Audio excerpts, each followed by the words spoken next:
ये adverb clauses of condition are very important, बहुत महत्वपूर्ण होते हैं from the view point of examination. भूल ना जाओ इसलिए एडवर्ब क्लॉज की परिभाषा एक बार फिर रिपीट कर लेते हैं। An adverb clause in a complex sentence is a subordinate clause.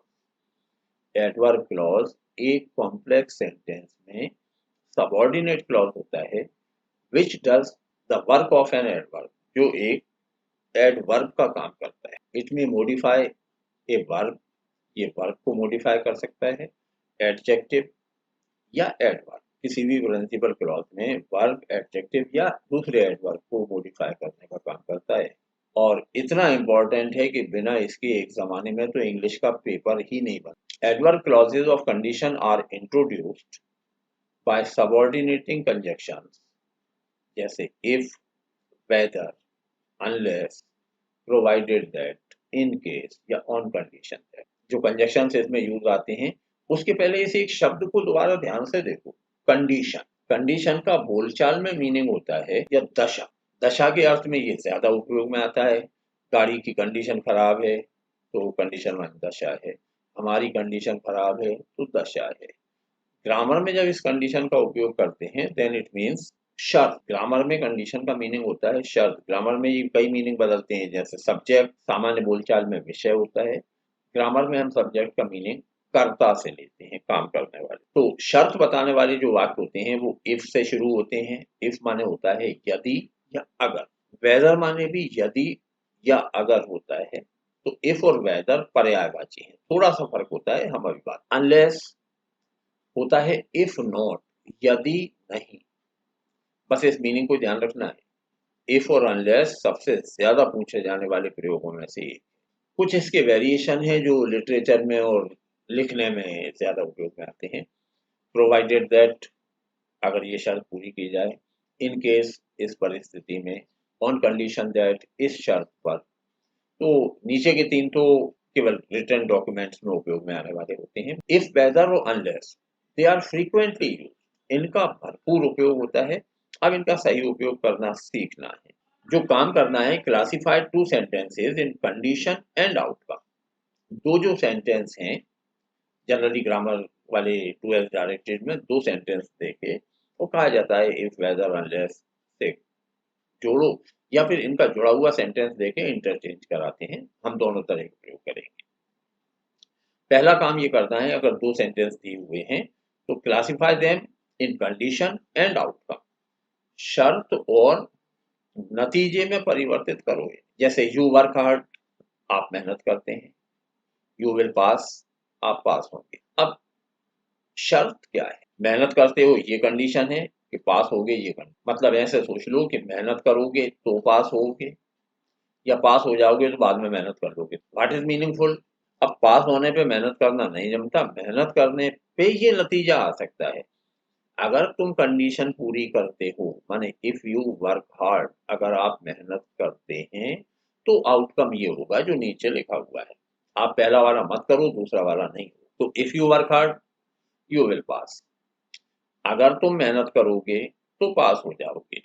लिखा तो है हमने अगर तुम मेहनत करते हो यू विल पास, तुम पास हो जाओगे। एक हिस्सा प्रेजेंट में लिखा है, अगर तुम मेहनत करते हो फ्यूचर में तुम पास हो जाओगे। And what I am saying, और मैं क्या कह रहा हूं, दोबारा सुनो। इफ यू वर्क हार्ड, अगर तुम मेहनत करोगे यू विल पास, तो पास हो जाओगे। कुछ गड़बड़ हो रही है ना? सेंटेंस लिखा प्रेजेंट में है, हम ट्रांसलेट फ्यूचर में कर रहे हैं। ये जो होती है स्थिति, ये कंडीशनल सेंटेंस वाली होती है। तो हम थोड़ा सा ब्रेक लेके इस पे वापस लौटते हैं। कंडीशन वाला सेंटेंस शुरू में भी आ सकता है, if you work hard you will पास। इसे पलट भी सकते हैं, पहले आउटकम लिखते हैं, यू विल पास, तुम पास हो जाओगे। इफ यू वर्क हार्ड, अगर तुम मेहनत करो। इफ, वेदर, अनलेस शुरू में भी आ सकते हैं सेंटेंस में, बाद में भी आ सकते हैं, नो मेजर इशू। अब ये हिस्सा है जिसकी वजह से आपको इस क्लॉज में परेशानियां आती थी, तो हमने सोचा पहले इसे सॉल्व कर लेते हैं। 4 टाइप्स ऑफ कंडीशनल। ये जो शर्त वाले वाक्य हैं ये 4 तरह के होते हैं। There are 4 basic types of conditional. कुछ वेरिएशन भी होते हैं, उन पे हम तब करेंगे जब आपको थोड़ी सी ढंग से अंग्रेजी आने लगेगी। पहले बिल्कुल बेसिक पे आते हैं। तो there are 4 types of conditionals, 4 तरह के कंडीशनल होते हैं। शर्त बताने वाले वाक्य 4 टाइप में बांटे गए हैं, कोई अलग से नाम नहीं दिया गया है, नहीं तो 0, फर्स्ट, सेकंड एंड थर्ड, ये नामकरण है। 0 type of conditional, first type of conditional, second type of conditional and third type of conditional. Okay, इनमें कुछ खास तरह के नियम लागू होते हैं और वो सीक्वेंस ऑफ टेंस के अंतर्गत आते हैं, उन्हें याद रखना जरूरी है। वो अभी जो परेशानी आई थी वो इसी वजह से आई।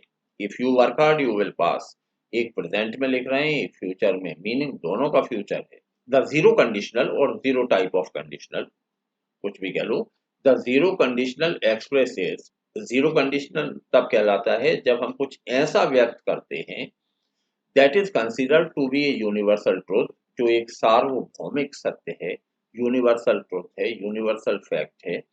और when one action always follows another, या जब एक काम के बाद नेचुरली दूसरा आता है। इफ के बाद अगर प्रेजेंट है जीरो टाइप के कंडीशनल में, तो अगला भी प्रेजेंट में होता है। इफ के बाद पास्ट है तो अगला पास्ट में होता है। जैसे if I do my homework, अगर मैं अपना होमवर्क करता हूँ, माई टीचर इज हैप्पी, तो शिक्षक खुश होता है। पास्ट में if I did my homework, अगर मैंने अपना होमवर्क किया था तो शिक्षक खुश हुए थे। If you mix red and yellow you get orange, अगर आप लाल और पीला मिलाएं तो ऑरेंज कलर बनता है। अब ये ऑरेंज कलर आज बन जाए कल ना बने ऐसा नहीं है, जब जब आप ये काम करेंगे तब तब ये होगा। टेंस देखो तीनों सेंटेंस में, if I do my homework, अगर मैं होमवर्क करता हूँ, माई टीचर इज हैप्पी, दोनों प्रेजेंट है। If I did my homework my teacher was happy, अगर मैंने होमवर्क किया था शिक्षक खुश था। If you mix red and yellow, present indefinite है। यू गेट ऑरेंज, फिर प्रेजेंट इंडेफिनिट है। तो जीरो टाइप ऑफ कंडीशनल में वो घटनाएं आती हैं जो यूनिवर्सल हैं या एक के बाद दूसरी नेचुरल रूप से होती है। दूसरे नंबर पे आते हैं द फर्स्ट कंडीशनल एक्सप्रेसिव, पहला जो कंडीशनल है वो एक्सप्रेस करता है ए फ्यूचर सिनेरियो, भविष्य का एक सीन, भविष्य का एक दृश्य, दैट माइट ऑकर, जो हो सकता है, अभी हुआ नहीं है। अगर तुम आज मेहनत कर रहे हो तो पास भी अभी हाल हो जाओगे, ये संभव नहीं है। पास होगे जब रिजल्ट आएगा, मन इन फ्यूचर। तो ये फ्यूचर के एक ऐसे सीन को बताता है, ऐसे दृश्य को बताता है, assuming that the condition is fulfilled, ये मानते हुए कि अगर इस कंडीशन को पूरा किया गया, ये शर्त पूरी की गई, the outcome is likely to happen, तो नतीजा वो आएगा जो हम कह रहे हैं। इफ के बाद प्रेजेंट टेंस लेते हैं, दूसरा हिस्सा विल और वर्ब की फर्स्ट फॉर्म होता है। ब्रैकेट में कुछ बातें लिखी हुई हैं, मे, माइट, कैन, कुड और शुड का भी उपयोग कर सकते हैं। मॉडल्स पे पिछले दिनों का एक वीडियो है। बाकी इस ब्रैकेट की चीजों को अभी बाद में आराम रख दो, अभी आराम करने दो, हम अभी विल पे बात करते हैं। पहला प्रेजेंट में, दूसरा विल के साथ अगर सिंपल है तो। जैसे if I get paid today, अगर मुझे आज पैसे दिलवा दिए जाएंगे, आई विल गो शॉपिंग, तो मैं शॉपिंग करने जाऊंगा। If I get paid today I will go shopping. Tense देखो, पहले इससे में गेट वर्ब की फर्स्ट फॉर्म है, प्रेजेंट इंडेफिनिट है, प्रेजेंट है, तो I will go shopping future होगा।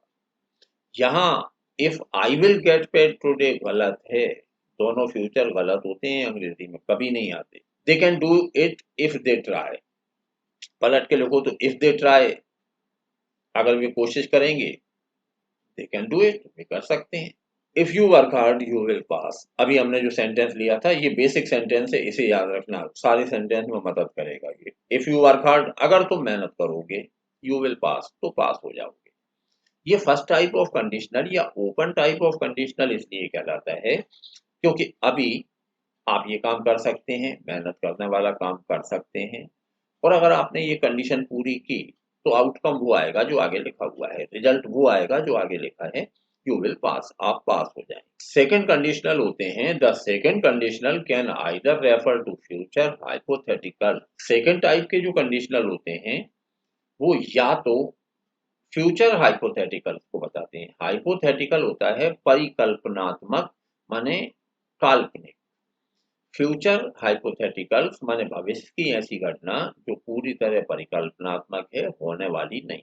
The second conditionals can either refer to future hypotheticals, या तो ये भविष्य की कल्पनात्मक बातें बताते हैं, that are unlikely to be true, जो सही नहीं हो सकती, और present situations that are untrue और इम्पॉसिबल, या प्रेजेंट की ऐसी घटनाएं होती हैं जो या तो झूठी होती हैं या असंभव हो।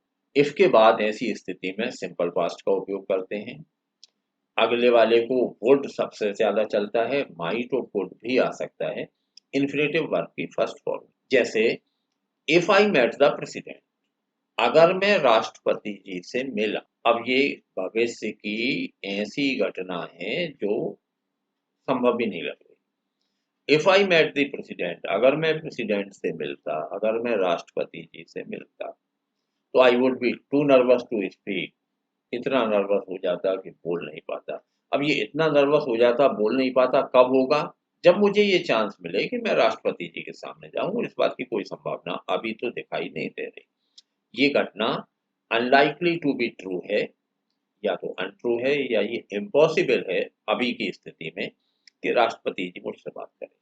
तो इफ ही प्लेड स्पोर्ट्स, अगर वो खेलता, he might be in better shape, तो उसकी शेप थोड़ी सी अच्छी रहती। उसने स्पोर्ट्स में हिस्सा नहीं लिया, खा खा के गोल मटोल हो गया। अब हम कह रहे हैं कि अगर ये आदमी स्पोर्ट्स में हिस्सा लेता, तो कम से कम अभी फिजिकल शेप सही होती। ना तो शेप सही है, ना उसने खेलकूद में हिस्सा लिया है। तो ये ऐसी स्थिति है जो अनलाइकली टू बी ट्रू। अब वो इतना मोटा ताजा आदमी एकदम दुबला होकर स्पोर्ट्समैन बन के फिट हो जाएगा, संभव नहीं है। इफ यू वर्कड हार्ड, अपने सेंटेंस पे आते हैं। इफ यू वर्कड हार्ड, अगर तुम मेहनत करते, यू वुड पास, तो पास हो जाते। Third conditional, third type of conditional जो होते हैं, ये होते हैं the third conditional expresses an unreal situation in past. इसमें ऐसी स्थिति लेते हैं पास्ट की जो अनरियल है, मतलब पास्ट तो गुजर चुका होता है, सच्चा होता है, लेकिन ये पास्ट ऐसा होता है जो फर्जी होता है, होता ही नहीं है। अनरियल पास्ट माने वो घटना जो पास्ट में नहीं हुई। With reference to the hypothetical outcome, अब हम कल्पना करते हैं कि वो जो नहीं हुआ अगर हो जाता, तो फिर रिजल्ट क्या आता? हाइपोथेटिकल, परिकल्पनात्मक। नतीजा काल्पनिक होता है, that would result also in the past, तो पास्ट में ही वो नतीजा आया होगा। Let me repeat it. The third conditional expresses an unreal situation in the past. Past की ऐसी अवास्तविक परिस्थिति पे हम कल्पना करते हैं with reference to the hypothetical outcome, और उसके एक काल्पनिक नतीजे की बात करते हैं, जबकि ना तो वो घटना हुई है, ना वो नतीजा हुआ है। That would result also in the past, अगर हो जाता तो फिर नतीजा वैसे आता। देखो एक सेंटेंस से समझो, इसे पहले सूत्र याद कर लो। इफ के बाद पास्ट परफेक्ट लेते हैं, अगला सेंटेंस वुड और परफेक्ट इंफिनिटिव लेते हैं, कुड और माइट आ सकते हैं, मैंने पहले बात कर। तो वुड है वो वर्ब की थर्ड फॉर्म, कुड है वर्ब की थर्ड फॉर्म, या माइट है वर्ब की third form. If you had worked hard, अगर तुम मेहनत कर लेते, इसका मतलब है कि तुमने पास्ट में मेहनत नहीं की। मेहनत नहीं की तो तुम निपट भी गए, फेल हो गए, सप्लीमेंट्री आ गई, सेकंड डिवीजन आ गई, जो भी होना था। अब हम बात कर रहे हैं कि if you had worked hard, अगर तुम मेहनत कर लेते, यू वुड हैव पास, तो पास हो गए होते। अब ना तो तुमने पहला काम किया है, ना ये दूसरा काम हुआ है। हम हाइपोथेटिकल सीन बता रहे हैं कि अगर ऐसा हो जाता तो फिर ऐसा हुआ होता। जैसे if you had seen the movie, अगर तुम फिल्म देख लेते, मतलब तुमने फिल्म नहीं देखी। If you had seen the movie, लेकिन अगर तुमने फिल्म देखी होती, we could have talked about the ending, तो हम बात करते कि इसका एंड सही है कि नहीं है। अब आज की तारीख में बात कर सकते हैं क्या? नहीं कर सकते, because you have not seen the film, तुमने फिल्म देखी नहीं है। तो ये कंडीशनल होते हैं। अब दोबारा इस सेंटेंस पे आओ, थोड़ा सा समझ में आएगा, हिम्मत रखो। कंडीशनल्स चार तरह के होते हैं। जीरो कंडीशनल, जब दोनों घटनाएं एक दूसरे के बाद नेचुरली आती हैं। फर्स्ट कंडीशनल, जब पहली ओपन होती है, अगर पहली की जाती है तो दूसरा नतीजा आता है। सेकंड में पहली अनरियल होती है, लेकिन अगर ऐसा हुआ है तो दूसरा होता है। और तीसरे में पूरी तरह हाइपोथेटिकल होती है, ना पहला काम हुआ होता है ना दूसरा हुआ होता है, we are just passing the time. अब इसी करके देखो जरा, ये कंडीशनल अभी हाल खुलता है मीनिंग। जितने लोग अभी तक हिम्मत बनाए हुए हैं, दे आर वेरी गुड। मान लो आज मुझे आपसे बात करना है और मैं आपको एक सलाह देना चाहता हूं, तो I will use first type of conditional. मैं पहले कंडीशनल का उपयोग करूंगा। देखो कैसे, if you work hard you will pass. अगर आप मेहनत करेंगे पास हो जाएंगे। अब आज की तारीख में अगर मैं ये बात आपसे सही में कहता हूं, तो दोनों बातें संभव हैं। आज से मेहनत करना शुरू कर सकते हैं, और अगर मेहनत करना शुरू कर दी तो मार्च अप्रैल में जब एग्जाम होगी तो नतीजा ये आएगा जो आगे लिखा हुआ है। और अच्छा कर सकते हैं, you will top, you will pass in first division, anything. If you work hard you will पास का मतलब है आप मेहनत भी कर सकते हैं, आप पास भी हो सकते हैं। अब सीन चेंज करते हैं, दोबारा सुनो। अगर हम मई के महीने में किसी रिसेप्शन में मिल जाते, कल्पना शक्ति को आगे ले चलो, आप और मैं दोनों मिल गए, ओके। अब मुझे कुछ कहना है आपसे, then I will use second type of conditional. अब मैं बोलूंगा दूसरा वाला, if you work hard you would pass. सोचो क्या हो रहा है। मई का महीना इसलिए लिया है कि एग्जाम हो चुकी है और रिजल्ट नहीं आया है। जनवरी अप्रैल में एग्जाम होती है और जून तक रिजल्ट आता है। अब पहला हिस्सा हाथ से निकल चुका है, एग्जाम हो चुकी है, मन तुम्हारी मेहनत करने वाले दिन तो गए अब, लेकिन रिजल्ट नहीं आया है। अब हाइपोथेसिस या परिकल्पना ये है कि इफ यू वर्कड हार्ड, अगर तुमने मेहनत की थी, मेहनत करना अब तुम्हारे बस में नहीं है, लेकिन अगर अप्रैल के पहले मार्च के पहले तुमने मेहनत की थी तो यू वुड पास। रिजल्ट जब खुलेगा तुम पास हो जाओगे। अब ये पास होना किस बात पर निर्भर है, if you fulfil this condition in past, अगर तुमने पहले ऐसे किया था। यहाँ सेकंड कंडीशनल यूज करेंगे, और सेकंड कंडीशनल यूज जब करेंगे तो पहला हिस्सा पास्ट इंडेफिनिट में होगा, दूसरा वुड के साथ वर्ब की फर्स्ट फॉर्म। अब तीसरा देखो, सीन थोड़ा सा और शिफ्ट करते हैं। पहला क्या था, फर्स्ट कंडीशनल में हम आज बात कर रहे हैं, आज बात कर रहे हैं तो दोनों बातें संभव है। सेकंड कंडीशनल में हम मई में बात कर रहे थे, तो एग्जाम हो चुकी है इसलिए मेहनत करना तो हाथ से निकल चुका है, लेकिन अगर आपने मेहनत की थी तो नतीजा ऐसा आएगा।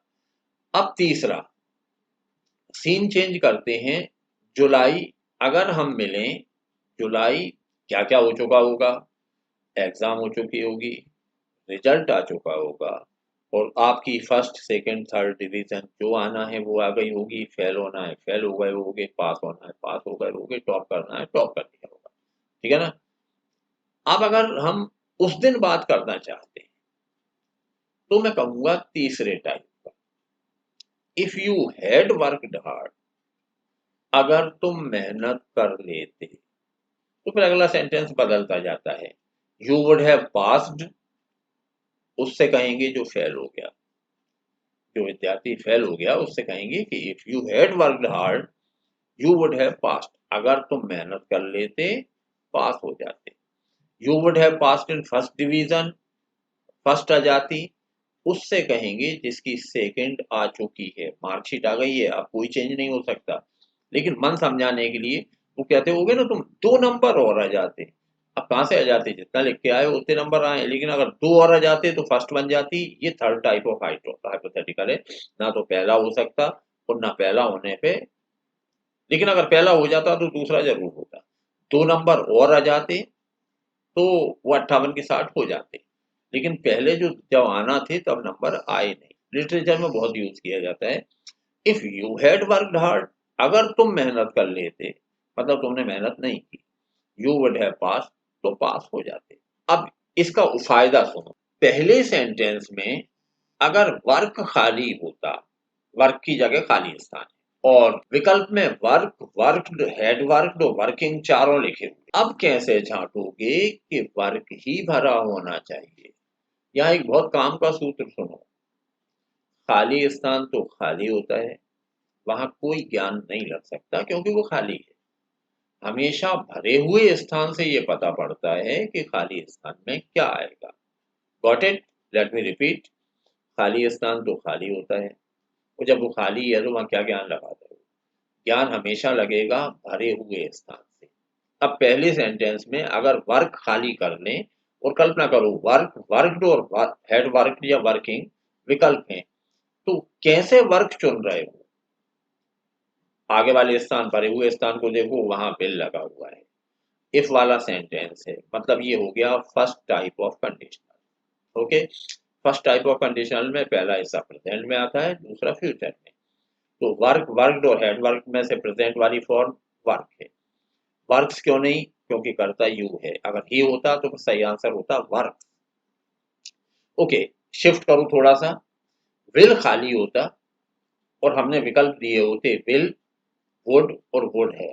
सेकंड पे और सोचो, if you worked hard you would पास, इस सेंटेंस में अगर हम वर्कड खाली कर दें और विकल्प में वर्क, वर्क्स, वर्कड और हैड वर्क चारों विकल्प दें, तो कोई तरीका है क्या बताना खुद को कि वर्कड ही चुन लो? देखो भरे हुए सेंटेंस को, वुड है तो फिर इधर वर्क आएगा, जब पहले हिस्से में विल है तो वर्क फर्स्ट फॉर्म आएगी, वुड है तो सेकेंड। एक बार और सोचो, थर्ड सेंटेंस अगर खाली होता, if you had worked hard you would have past में हैड वर्कड खाली कर दिया होता, तो कैसे चुनते कि हैड वर्क भी आएगा? इस तरफ देख लो, वुड है वो तीसरा रूप लिखा हुआ है, तो फिर इधर हैड वो तीसरा रूप होगा। ये इसलिए इंपॉर्टेंट है और एग्जाम में बहुत पूछे जाते हैं। अगर ये चारों कंडीशनल याद हैं तो ये नंबर फ्री में आ सकता है। ओके, अब थोड़ा सा आसान काम करते हैं। If in place of unless या unless in place of if English का सबसे लोकप्रिय प्रयोग है, जो बहुत पूछा जाता है फ्रॉम 8th टू एमए। 8वीं से एमए तक हर जगह पूछा जाता है, बस ये कि थोड़ा सा वो स्क्रू टाइट करते जाते हैं। 8th वालों से हम बहुत आसान पूछते हैं, 12th वालों से थोड़ा ढंग का पूछ लेते हैं, ग्रेजुएशन में थोड़ा और ढंग का पूछ लेते हैं, एमए वाले से बहुत ही अच्छा पूछते हैं। बाकी पूछते वही है, बेसिक वही है, बेसिक कभी नहीं बदलती। अनलेस का मतलब होता है यदि नहीं, मतलब इफ नॉट, बस इतनी सी बात याद कर लो, और वो जो कंडीशनल्स हैं वो दिमाग में रहे। If in place of unless या unless in place of if, तो इफ और अनलेस का रिश्तेदारी क्या समझ लो, अनलेस माने होता है यदि नहीं। अब पहला सेंटेंस देखो, if you work hard you will pass, अगर तुम मेहनत करोगे पास हो जाओगे। ये वाक्य देखे और आपसे कहें कि अच्छा अब इफ की जगह अनलेस लिख के बताओ, तो देखो क्या करेंगे, इफ हटा के अनलेस कर देंगे, ठीक है ना, इफ की जगह अनलेस। अब अनलेस के मीनिंग में नोट है, मीनिंग में नोट है तो अनलेस वाले सेंटेंस में नोट नहीं आएगा। वो जो कंडीशन वाला सेंटेंस है अब उसमें नोट नहीं आ सकता। क्यों नहीं आ सकता? Because that note is included in the meaning of unless, वो अनलेस के मीनिंग में शामिल है। अब अनलेस यू वर्क हार्ड की हिंदी करो, यदि तुम मेहनत नहीं करोगे। अनलेस लगते ही क्या हो गया, ऊपर था यदि तुम मेहनत करोगे, तो नदिया वैसा था। अब हम कह रहे हैं यदि तुम मेहनत नहीं करोगे, नहीं करोगे तो फिर भी वो चमत्कार ऊपर वाला हो जाएगा, यू विल पास। नो, वहां नोट लगाना पड़ेगा, यू विल नॉट पास। अब सेंटेंस देखो, unless you work hard you will not pass, if you work hard you will pass. अगर मेहनत करोगे पास हो जाओगे, मेहनत नहीं करोगे पास भी नहीं होगे। इसे वापस बदल के देखना, अनलेस वाले वाक्य में इफ लगाते हैं, रिवर्स गियर में चलो, अनलेस हटा के इफ कर देंगे। एक काम, इस हिस्से में नोट नहीं है तो कोई दिक्कत नहीं है, ऊपर वैसे ही लिख देंगे इफ यू वर्क हार्ड। अब मेहनत कर रहे हो फिर भी फेल होगे, इफ हटा के अनलेस अगर करना है तो अनलेस वाले हिस्से में नोट नहीं आता उसे, अब यहाँ है नहीं तो अपन परेशान नहीं होते। अनलेस यू वर्क हार्ड, लेकिन इसका मीनिंग नेगेटिव हो गया, अगर तुम मेहनत नहीं करोगे तो यू विल नॉट पास, पास नहीं होगी। इससे ऊपर जाएंगे तो अनलेस हटा के इफ करेंगे और ये जो नोट है ये हट जाएगा। एक तीसरा ऑप्शन भी होता है, अनलेस से हम नीचे आते हैं, अनलेस हटा के इफ कर देते हैं। अब इधर वाले में तो नोट है ही, इस वाले में भी नोट लगा देते हैं। तो अब वो नियम देखो, वर्क, वर्क की फर्स्ट फॉर्म है तो डू नॉट लगाएंगे, if you do not work hard you will not pass. इससे अगर थर्ड से सेकंड बनाए, देखना ध्यान से, थर्ड से सेकंड बनाए तो इफ हटा के अनलेस कर देंगे, लेकिन नियम तो ये है कि अनलेस के बाद नॉट नहीं आता तो टू नॉट हट जाएगा, अनलेस यू वर्क हार्ड। अब ये नॉट हटेगा कि नहीं दूसरा वाला? नहीं हटेगा, क्योंकि अनलेस में नॉट है, दिख नहीं रहा लेकिन नॉट है। Let me repeat once again. पहला sentence, if you work hard you will pass. अगर अनलेस करना है तो इफ हटा के अनलेस कर दो। यू वर्क हार्ड में नॉट नहीं है तो ठीक बात है, कॉमा लगा के अब इसे नेगेटिव करना पड़ेगा, you will not pass. Second से फर्स्ट पे जाएं तो अनलेस हटा के इफ, यू वर्क हार्ड ऐसे ही रहेगा, ये नॉट हट जाएगा, वापस यू विल पास। इधर नोट लगाएं तो एक तरीका यह है कि अनलेस वाले हिस्से में भी नोट लगाते हैं, तब अनलेस हटा के करेंगे if you do not work hard. Work की फर्स्ट फॉर्म है तो डू नॉट, एस लगा होता तो डज नॉट, सेकंड फॉर्म होती तो डिड नॉट, इसके अलावा तो सबसे हेल्पिंग वर्ब होती है, कोई समस्या। चलो अब इसे बना के बताओ। पहली टाइप का सेंटेंस है, अगर if you go to Agra, अगर आप आगरा जाओगे, you will see the Taj. इसके ये 1 2 3 वाले तरीके में लिखो तो मतलब सेकंड और थर्ड सेंटेंस लिखो, नंबर 2 डाल के सेकंड लिख देना और तीसरा वाला नंबर 3 पे। Unless you go to Agra you will not see the Taj. अगर तुम आगरा ही नहीं जाओगे तो ताजमहल कहां से देखोगे? Unless you go to Agra you will not see the Taj. If you invite me I will attend the party के दोबारा बना के दो। इफ यू इनवाइट मी, अगर तुम मुझे बुलाओगे, I will attend the party तो मैं आऊंगा। इफ की जगह कर दो unless, unless you invite me, यदि तुम मुझे नहीं बुलाओगे फिर भी आ जाऊं देखने? नहीं आऊंगा, I will not attend the party.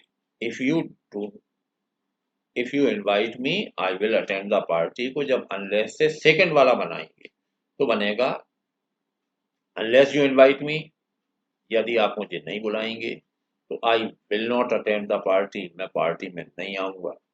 और अगर थर्ड करें इसका तो if you do not invite me, अगर आप मुझे नहीं बुलाएंगे, I will not attend the party तो मैं पार्टी में नहीं। I will forgive you on condition that you do not repeat the word. On condition that का एक सेंटेंस दिखा दिया मैंने, हालांकि बहुत बोलचाल में उपयोग में नहीं आता। मैं तुम्हें माफ कर दूंगा इस शर्त पे कि अब तुम इसी गलती को रिपीट नहीं करोगे। Take an umbrella with you, अपने साथ एक छाता ले जाओ। In case it may rain, मान लो बारिश हो जाए। इन केस इस परिस्थिति, I will help him provided that he comes to me, मैं उसकी मदद करूंगा, शर्त ये है कि वो मेरे पास आए। आज के होमवर्क में मैंने 3 सेंटेंस दिए हैं, कुल मिला के 9 सेंटेंस होमवर्क के रूप में सबमिट करना है। पहला ये, हर एक का सेकंड और थर्ड बनाना है, और फिर मन में देख लेना है कि अगर फर्स्ट से सेकंड पे जाने को कहा जाता तो कैसे जाते, सेकंड से फर्स्ट पे आना होता। जब सेकंड होता है तो विकल्प होते हैं, हम फर्स्ट पे जा सकते हैं, थर्ड पे आ सकते हैं, थर्ड से सेकंड कैसे बनेगा ये भी सोच लेना। तो इन तीनों को करना, दिन में कम से कम 5 लोगों को तो ये बताओ कि मैं अंग्रेजी पढ़ा रहा हूँ, अंग्रेजी तुम्हें समझ में आ रही है, और अगर तुम्हें समझ में आ रही है तो दे में ऑल्सो ज्वाइन अस। कमेंट करो, लाइक करो, शेयर करो, ये काम है जो लगातार करना है। Thank you for joining me.